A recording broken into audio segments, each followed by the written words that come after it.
बिस्मिल्लाहिर्रहमानिर्रहीम। अस्सलाम वालेकुम नाज़रीन, आप यूट्यूब चैनल देख रहे हैं। मैं इमरान खान हूँ। नाज़रीन, आज 10वीं मरतबा सुहेल अफरीदी मुलाकात के लिए अडयाला जेल आ रहे हैं और इसके लिए सुहेल अफरीदी साहब इस्लामाबाद पहुँच गए।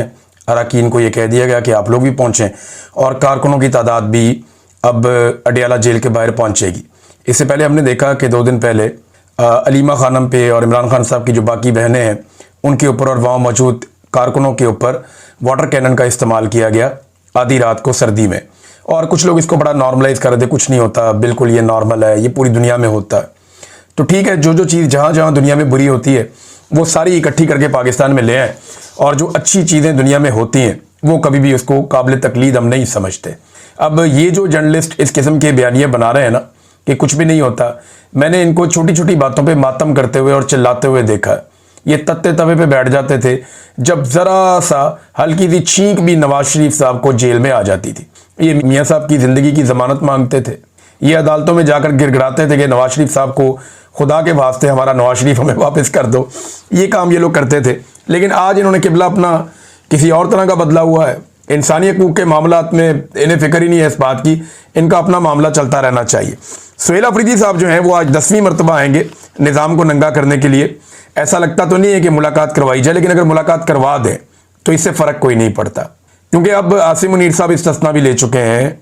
आसिम मुनीर साहब अपने सारे मामलात कर चुके हैं, उन्हें ऐसा कोई ख़तरा भी नहीं है, और वो DGI-SPR की एक बड़ी दबंग किस्म की एक प्रेस कॉन्फ्रेंस भी करवा चुके हैं। तो अब मुलाकात होने दें, इससे कोई फ़र्क नहीं पड़ता। लेकिन मेरे ख्याल में ये ज़िद का मामला है, वरना इमरान खान की बीवी की तो मुलाकात कम से कम करवा देते, उनकी अहलिया की मुलाकात भी नहीं करवा रहे। बहरहाल सुहेल अफरीदी का और चंद और लोगों का नाम दिया गया है, वो आज 10वीं मरतबा इस निज़ाम के कपड़े उतारने आएंगे। तो निज़ाम जो है वो हर दफ़ा अपना एक कपड़ा खुद ही उतार के उनके कदमों में फेंक देता है। ये हालात हो गए हैं। और ये सियासतदान जो आज ये सारा माहौल इंजॉय कर रहे हैं ना, बिलावल समेत, बिलावल साहब कल दोबारा आए सामने। बिलावल जरदारी ने लाहौर के अंदर कुछ एक्टिविटीज़ की हैं और उसके बाद कहा जी PTI जो है दहशत गर्दों की तरह बिहेव करती है, तो इनके ऊपर पाबंदी लगनी चाहिए। बिलावल साहब, कराची में असला कौन बांटता था? आपका वज़ीर दाखिला। गैंग वॉर कौन करता था? पाकिस्तान पीपल्स पार्टी। अभी इंडिया ने एक मूवी भी बनाई है वो रहमान डकैत के ऊपर। ये किसका आदमी था? बेनज़ीर भुट्टो की गाड़ी चलाता था ना, याद है आपको? बिलावल, आपको मैं याद दिलाता हूँ ये मिर्ज़ा साहब क्या गुल खिला रहे थे, रहमान डकैत क्या कर रहा था, उज़ैर बलोच किसका साथी है। ये जो कराची के अंदर एक अंडरवर्ल्ड पूरा काम करता था, किसके लिए काम करता था? खालिद शहनशाह क्यों कत्ल हुआ था और उसके किन के साथ ताल्लुकात थे? तो बिलावल जरदारी साहब दहशतगर्द कौन है और कौन असला और बंदूक इस्तेमाल करता है, सारी दुनिया को पता है। अल जुल्फ़िकार किसकी थी, ये भी सारी दुनिया को पता है। आप ही की फैमिली ने बनाई थी ना अल जुल्फ़िकार। क्या कारनामे उन्होंने किए थे? क्या पाकिस्तान तहरीक इंसाफ ने आज तक बंदूक उठाई? एहतजाज उन्होंने ज़रूर किया, एहतजाज किया, मुकाबला किया। एक आदमी आप ऐसा नहीं दिखा सकते जिसको पाकिस्तान तहरीक इंसाफ ने गोलियां मारी हो, या किसी एहतजाज में उन्होंने गोलियां चला दी हो, या कहीं पर उन्होंने हमला कर दिया। एहतजाज करने वो ज़रूर गए कहीं पे। लोग जब एहतजाज करने वालों पे गोली चलती है, आंसू गैस चलती है, तो लोग रिटेलिएट करते हैं बाद वक़्त, लेकिन गोली किसी ने नहीं चलाई। ये तुर्रा इम्तियाज़ जो है ये पीपल्स पार्टी को तो हासिल है, MKM को भी हासिल है, कई और जमातों को हासिल है। तहरीक लब्बैक वालों ने भी काफ़ी मार कुटाई की है, लेकिन PTI ने वो नहीं किया। तो बिलावल ना बताएं दुनिया को कि दहशतगर्दी क्या होती है और दहशतगर्द किस तरह के होते हैं, उनका तो ये बनता ही नहीं है बताना। और अब वो पाकिस्तान तहरीक इंसाफ के ऊपर पाबंदी के बहाने इसलिए ढूंढ रहे हैं कि इन्हें ये समझ आ गई है कि पाकिस्तान तहरीक इंसाफ को मैदान में शिकस्त देना नामुमकिन है। लिहाजा मैदान में शिकस्त देने की बजाय बेहतर यह है इनको मैदान से ही आउट करो। उसके लिए गेम की जा रही है, देखते हैं क्या करते हैं। बहरहाल सुहेल अफरीदी साहब जाएंगे और फिर दोबारा खबर बनेगी, दोबारा वो धरना देंगे, बैठेंगे, शोर मचाएंगे। जो भी एक्टिविटी 2 दिन पहले हुई वो भी सारी दुनिया ने देखी और ये भी सारी दुनिया देखेगी। अलीमा खानम ने एक इंटरव्यू दिया ऑस्ट्रेलियन मीडिया को, उन्होंने चंद बातें की। उन्होंने कहा जी अदालती अहकामात के मुताबिक 1 हफ्ते में फैमिली, वकला और इमरान खान साहब के जो दोस्त हैं या सियासी लोग हैं, इनकी मुलाकातों की मद में 24 अफराद की इमरान खान साहब से मुलाकातें ज़रूरी हैं, जो अदालती अहकामात हैं। लेकिन ये पिछले 1 साल से मुलाकातें महदूद कर रहे हैं। ये पहले 6 फैमिली मेम्बर से 3 पर और 3 से फिर 1 पर और फिर बिल्कुल मुलाकात पर पाबंदी पर पहुँच गए हैं, ये अलीमा खानम ने कहा। उन्होंने कहा इनके लिए मसला यह है कि इमरान खान इस वक्त 85 से 90% तक अवाम की आवाज़ है, और 11 दिसंबर को इंसदाद दहशतगर्दी की अदालत में मैं पेश हो रही हूँ, यानी आज के दिन, और चार्ज होकर शायद सज़ा की तरफ यह मुकदमा जा रहा है। मेरे ऊपर इल्ज़ाम यह है कि इमरान खान का पैगाम मैंने कौम तक क्यों पहुँचाया, और इमरान खान का पैगाम यह था कि कौम अपने हुकूक के लिए जमहूरियत के लिए, रूल ऑफ लॉ के लिए खड़ी हो जाए। ये जनाब अलीमा खानम ने इंटरव्यू दिया। एक और बात उन्होंने, इमरान खान ने पैगाम भेजा कि आसिम मुनीर का ज़हनी तवाज़ुन दुरुस्त नहीं है, अगर मुझे या बुशरा बीबी को कुछ हुआ तो तनहा इसका जिम्मेदार आसिम मुनीर होगा और किसी पे जिम्मेदारी नहीं आएगी। ये अलीमा खानम ने बैनुल अक़वामी मीडिया को इंटरव्यू दिया, काफ़ी वायरल हो रहा है ये इंटरव्यू। और इसके अलावा एक और जनरल नईम लोधी साहब हैं, उन्होंने एक ट्वीट किया है। आप ज़रा इसके ऊपर गौर करें तो आपको अंदाज़ा हो जाएगा कि कितनी सिंपली उन्होंने वो सारी चीज़ें कौम के सामने रख दी हैं जो इतने लंबे अरसे से एस्टेब्लिशमेंट को समझ नहीं आ रही। अब ये रिटायर्ड जर्नैल हैं, ये कहते हैं आज अगर आप डिप्लोमेसी डिप्लोमेट्स के हवाले कर दें, मईशत इकोनॉमिस्ट के हवाले कर दें, सियासत सियासतदानों के हवाले कर दें, बातचीत कबायली बड़ों और सियासतदानों के हवाले कर दें और अपने काम पर तवज्जो मरकूज करें, अगर 6 माह में सब ठीक ना हो जाए तो आप कहिएगा। ये तो 6 माह कह रहे हैं ना, 4 माह में सब ठीक हो जाएगा। आज मिलिट्री एस्टेब्लिशमेंट इसमें से निकल जाए, ये जो खेल वो खेल रहे हैं खेलना बंद कर दें, सियासतदानों को सियासत करने दें और मुज़ाकरात का रास्ता खोलें और चीज़ों को चलने दें। डिप्लोमेसी जो है डिप्लोमेट्स करें ना, मईशत को चलाने के लिए इकोनॉमिस्ट आगे आए, ना कि ये खुद अपना दिमाग वहां पे लगाएं। तजुर्बा ही नहीं है उसके अंदर इनका, ये कर ही नहीं सकते। जो सारी जिंदगी तरबियत ली है लड़ने की, ठीक करने चल पड़ते हैं मईशत को, तो मईशत कैसे ठीक होगी? वो तो नहीं हो सकती। तो ये नादरीन जनरल लोधी साहब ने कहा है, लेकिन इन्हें किसी की भी बात अभी समझ नहीं आ रही। तो बात इनको जब समझ आएगी तो फिर एक मिसाल इन पे सच साबित हो जाएगी कि अब पछताए क्या जब चिड़ियां चुग गई खेत। नादरीन, नून लीग ने खैबर पख्तूनख्वा असेंबली में नवाज शरीफ का फोटो नहीं उठाया, शहबाज शरीफ का फोटो नहीं उठाया।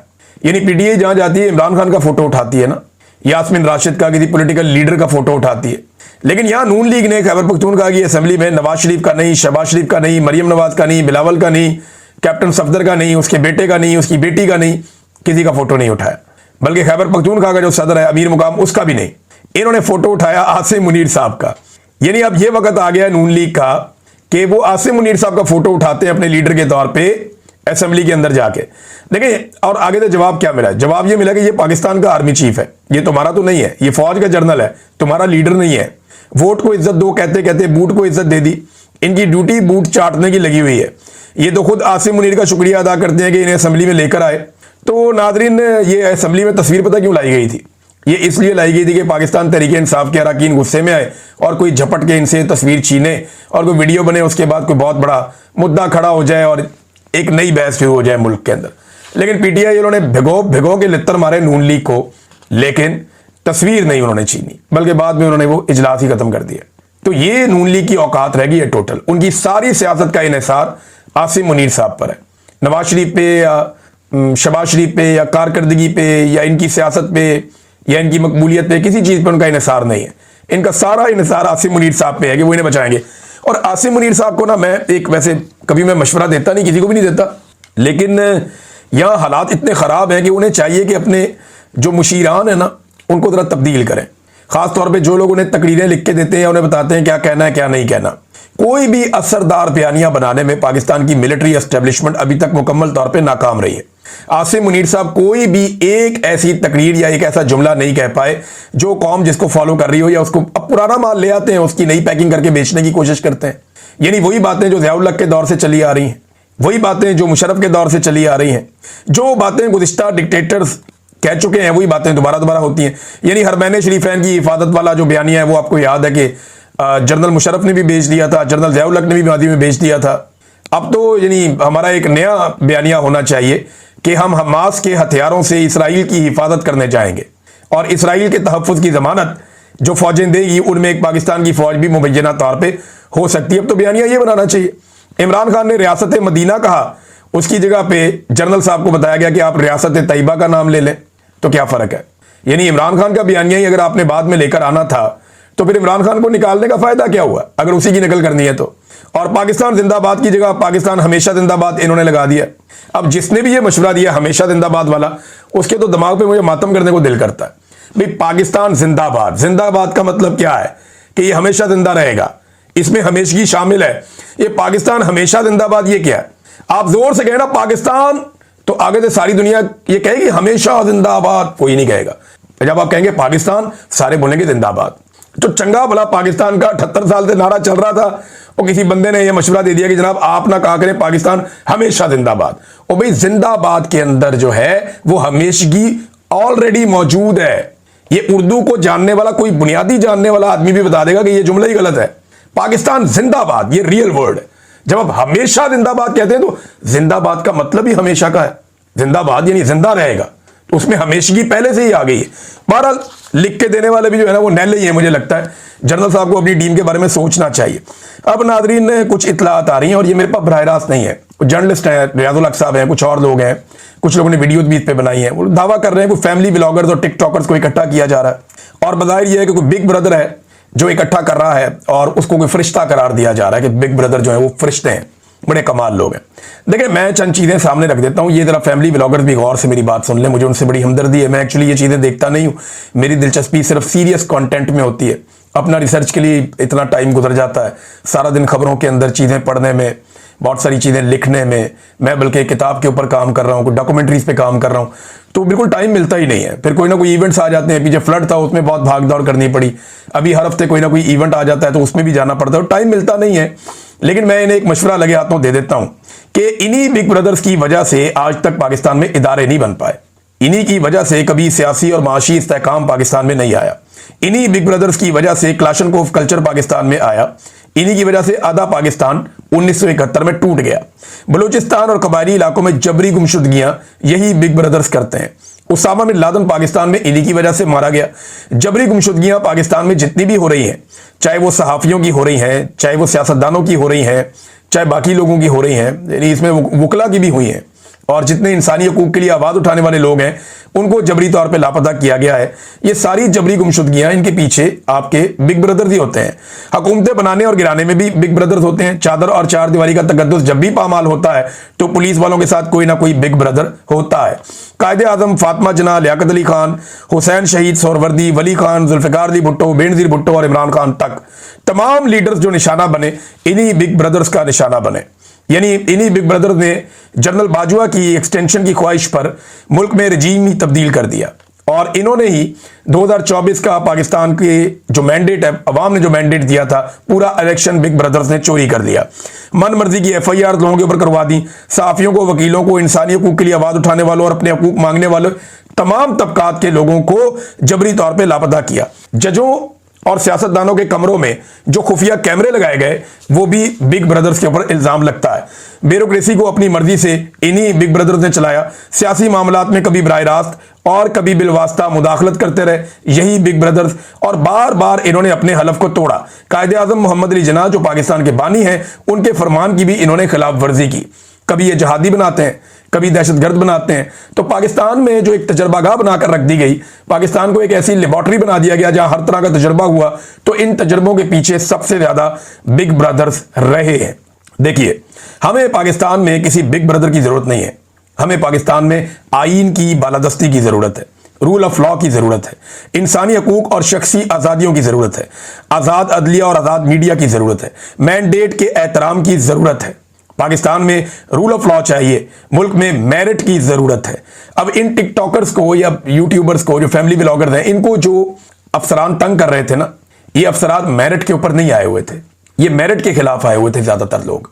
और क्योंकि इनको बिग ब्रदर्स लेकर आए थे, वो इन्हें अपने मकासद के लिए इस्तेमाल करते रहे कि इमरान रियाज को पकड़ लो, फलाने को पकड़ लो, उसको पकड़ लो, इसको पकड़ लो, तो ये उनके लिए खिदमात कर रहे थे, तो ये आपे से बाहर हो गए और इन्होंने 2 नंबरी शुरू कर दी। अगर ये बिग ब्रदर्स का नाम ना लेते तो शायद बिग ब्रदर्स को कभी कोई एतराज ना होता। आज पाकिस्तान के ऊपर जो नाअहल और करप्ट टोला मुसल्लत है, उसके पीछे भी ये बिग ब्रदर्स हैं।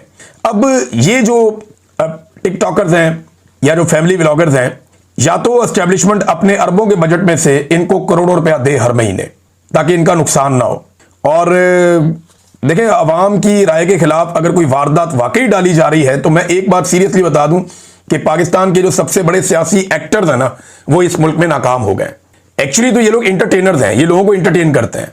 तो इंटरटेनमेंट इंडस्ट्री के लोग तब तक कामयाब रहते हैं जब तक कि वो लोगों के साथ जुड़े रहते हैं और लोगों की नजर में कंट्रोवर्शियल नहीं होते। जब वो कंट्रोवर्शियल हो जाते हैं तो उनका डिक्लाइन शुरू हो जाता है देर सवेर।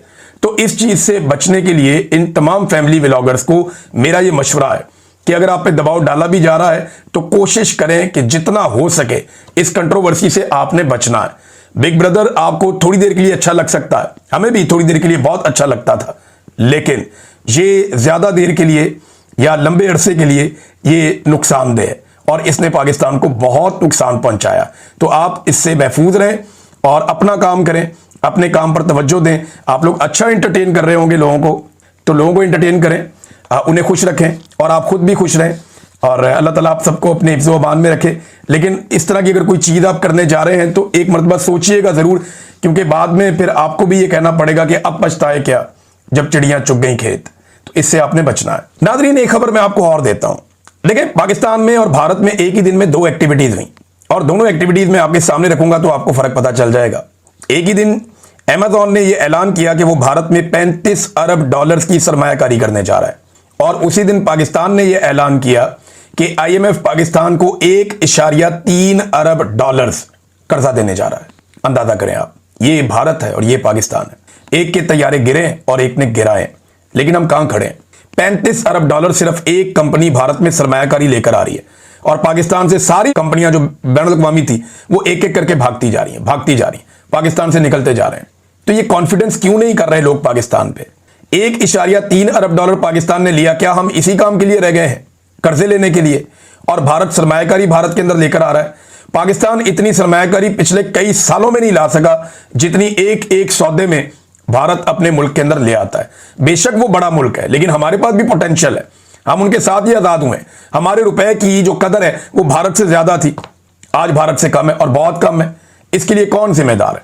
जनरल लोधी की बात जो है, जो मैंने पहले आपको सुनाई, उसे याद रखिएगा, बल्कि बार बार याद कीजिएगा। थोड़े दिन पहले आपका वफाकी वज़ीर इत्तलाआत कह रहा था कि पासपोर्ट की बड़ी इज्जत हो गई, पूरी दुनिया में लोग सैल्यूट मारते हैं, लोग जो है रश्क से देखते हैं पाकिस्तान का पासपोर्ट। मैं एक चीज बताता हूं आपको, ये देखें, ये नई रैंकिंग आ गई है इंटरनेशनली दुनिया के पासपोर्टों की। जो दुनिया के 5 बदतरीन पासपोर्ट है उनमें एक पाकिस्तान का है। अफगानिस्तान, शाम, इराक, सोमालिया और पाकिस्तान। और यमन, शुमाली कोरिया, फलस्तीन, Bangladesh, Sudan, Libya, Kenya, Nigeria, Ethiopia, Iran, Nepal, Bhutan, Congo, Sri Lanka, Burma, Vietnam, Bosnia, ये सारे मुल्क पाकिस्तान से बहुत बेहतर है। इनके पासपोर्ट पाकिस्तान से बहुत बेहतर है। इंडिया तो बहुत ही बेहतर है। ये पाकिस्तान की हालत किसने की पाकिस्तान की ये हालत? और क्यों हुई ये पाकिस्तान की हालत? लोग क्यों हम पर एतबार नहीं करते? इसलिए कि हम दुनिया को धोखा देते हैं और पाकिस्तान की हुकूमतें और पाकिस्तान की एस्टेब्लिशमेंट इसके लिए सबसे बड़ी जिम्मेदार है। नादरीन, एक डाटा मैंने आपको दिखाया था अपने पिछले वीलॉग में, मैं अनफॉर्चुनेटली इस वीलॉग में भी वो आपको नहीं शो कर पाऊंगा। खबरें बहुत ज़्यादा थी, लेकिन मैं प्रॉमिस आपसे किया हुआ है, बड़ा तफसीली मैंने इसके ऊपर काम किया है कि ये जो मुल्क डिफ़ॉल्ट होने लगा था इमरान खान के दौर में, ये जो कहानी सुनाते हैं और इन्होंने डिफ़ॉल्ट से बचाया, इस कहानी का सारा नितारा मैंने निकाला हुआ है। इस पे जो वीलॉग है वो आपको मैं जल्द बताऊंगा, उसके लिए मुझे चंद मिनट चाहिए होंगे, 5-7 मिनट।